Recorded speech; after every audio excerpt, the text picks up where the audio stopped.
Hier ou avant-hier, M.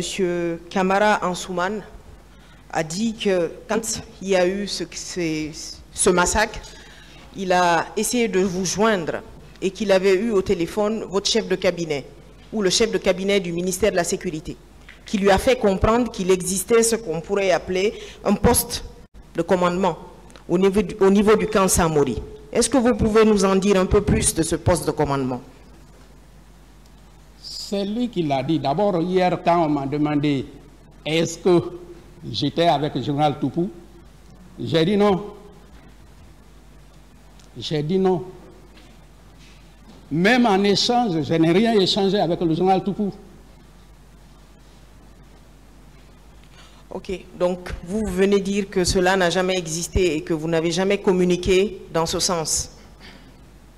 Vous parlez de deux choses, hein. Vous parlez d'un PC. Si vous parlez d'un PC auquel le général Toupou, en tant que chef de cabinet, avait pris part, lui, il n'a pas échangé avec moi. Moi, j'étais à la base, à la direction générale de la police, à Koléa. Et vous n'avez jamais échangé ce jour avec une autorité militaire ou une autorité militaire quelconque, ce jour, vous étant de la police? Jamais. D'accord. Monsieur Haba, après ces événements, 2 ou 3 jours, avez-vous cherché à rencontrer, parce que vous étiez une espèce de mémoire institutionnelle, vous avez vu ce qui s'est passé, vous avez vu les scènes du crime ou des crimes, du massacre. Est-ce que vous avez cherché à rencontrer soit le procureur général de ce pays, à l'époque, ou alors le procureur de la République près du tribunal de première instance de Dixine, pour au moins vous livrer à quelqu'un qui est quand même une autorité judiciaire, même si on était dans une période où il y avait quand même une certaine instabilité. L'avez-vous fait ou pas? La croix de liaison entre moi et l'autorité judiciaire, c'était la DCPJ. Vous savez que la justice travaille avec des officiers habilités. L'autorisation, là, on reçoit du procureur. Mais, Monsieur Haba, oui. À l'époque, vous aviez combien d'années d'expérience au sein de la police? Plusieurs. Plusieurs années. Oui. Vous n'aviez quand même pas, sur le plan moral, une espèce d'obligation de signalement de ces crimes-là auprès de ces autorités judiciaires qui étaient quand même vos autorités hiérarchiques, ne serait-ce que même de façon informelle, vu l'ampleur du massacre et des crimes? Mais je ne sais pas si vous êtes en train de comprendre. Ça a été signalé. Ceux qui étaient habilités à le faire l'ont fait. Et c'est sur ma demande. Mais, monsieur Abba, excusez-moi. Oui. Mais il y a quand même une différence sur votre demande et ce que vous avez vu et l'ampleur des crimes. Ah, vous avez voulu que moi, personnellement, je me déplace vers le procureur? Oui. Est-ce que vous ne pensez pas qu'en ce moment-là, je suis en train de violer la procédure? Monsieur Haba, vous savez, oui. Vous et moi, enfin, nous tous, de ce qu'on pourrait appeler la chaîne pénale, oui. On a quand même une espèce d'obligation déontologique lorsque certains crimes sont commis en notre présence. Compte tenu parfois du statut que nous avons, compte tenu du fait que souvent nous prêtons serment, compte tenu du fait que nous comprenons mieux ces choses-là que le citoyen lambda.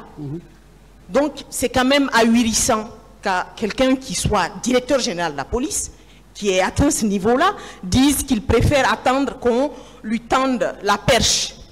Je trouve ça assez curieux et ahurissant. Ce n'est pas une perche que j'étais en train d'attendre.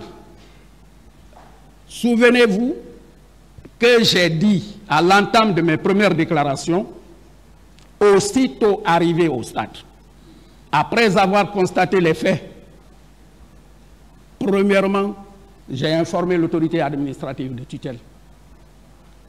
Quand il m'a dit d'attendre qu'il envoie des camions, deuxièmement, j'ai appelé le directeur central de la police judiciaire.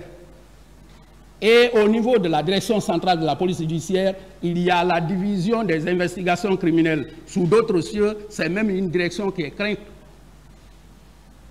Ces gens, c'est des gens les plus spécialisés et sur toute l'étendue du territoire national, ils ont la compétence. Est-ce que je peux me permettre de vous arrêter? Est-ce que cette division des investigations, vous avez dit criminelle, hein? Oui. Est-ce que cette division, vous avez entendu à l'époque? Si la division m'a entendu? Oui. Non. Ah, pourtant, cette division est censée être le haut niveau, le top. Et vous, vous étiez là, vous étiez quand même sur la scène du crime. Qu'en est-il de la niaque du policier, de quand même ce flair du flic, ou en tout cas de cette division. Vous-même, vous deviez vous poser ces questions-là, M. Haba. Vous étiez quand même là. Vous êtes entré sur l'esplanade quelques heures après ce terrible massacre. Je trouve ça assez curieux, M. Haba. C'est une curiosité, peut-être que vous pouvez faire partager, mais en principe, le principe de fonctionnement, lorsque des officiers de police travaillent sur un dossier, ils informent le procureur, ils sont en liaison avec le procureur.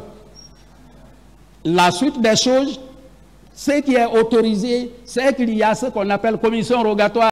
Les parties que le procureur ne comprend pas, il instruit avec des questions précises. Monsieur Haba, j'ai beaucoup de respect pour vous et les déclarations que vous avez faites ici, mais j'ai l'impression que ça ressemble plutôt à une omerta, la loi du silence. Merci.